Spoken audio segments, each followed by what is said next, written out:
true. We're recording. I was gonna bring that up. Okay, good. But then maybe you so go for a creative thing where we're like moving around and well, maybe. get a little avant-garde kind of. Okay. Now Bob has a hat on. Never mind that. Yeah. Wait, his clothes are different. Okay, Bob Malone. Yes, Yes, hi. Trysette Loosemore. How Good to are see you. I'm glad you're back. Thank you. So, a lot of people know you as John Fogerty's keyboard player. But you've been a singer-songwriter. You've been writing your own music and playing for 20-something years. Does it 25. 25 years. Does that annoy you that people only know you as Fogerty's keyboard player, or has it been really good for you? Well, it's been really good for me, but sometimes I get annoyed because people who kind of half pay attention, they look at my tour schedule, which is about 40% Fogerty and 60% solo dates, and they're like, "Oh, so you're not doing your own thing anymore, right? You're just playing with John." I'm like, "Oh, I'm totally doing my thing." Yeah. But anything that big, some people just decide to neglect everything else and like, that's what you are now. That's kind of, people need to put you in a box. Yeah, true. So some people, they'll just put me in that box, but it's fine. It's a pretty good box to be in. So if people want to know what you do. I'm not that annoyed. Who are a few of your go-to favorite artists when you're looking for inspiration?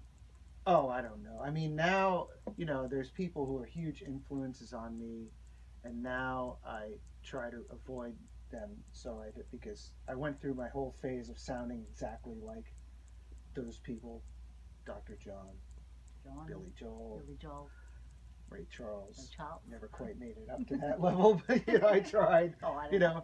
Randy Newman, all these kind of people that were huge influences on me, and I started out really sounding like them. So I've tried. So basically, the only way I can undo that is to kind of not listen to. I went through a long phase of not listening to any of my musical heroes to try to just come up with something that sounded like me. Okay. So I've been To define your own style. Well, yeah, because you can't sound like other people. What's the point? Okay. All right. It's all still in there, but anyway. So thank you for problem. playing on my track today. In fact, it's called "I'd Rather Go Blind." Etta James, she didn't write it, but she was the first to record it. Yeah. And you're going to put some Hammond on it now. That's right. Can you just explain to people how the Hammond works? Well, it's an organ. It was actually invented by the Hammond of Hammond organs. Mm-hmm. He here's your geeky history lesson for the day. He invented the electric clock in the 20s.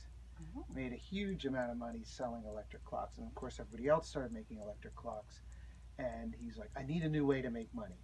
His business partner was a church organist, and back then you could either pay for a very expensive pipe organ installation, or you could play one of those those air pedal, right?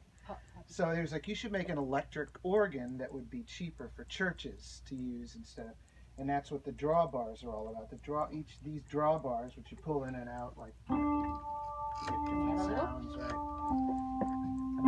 Steve's head is still there, right?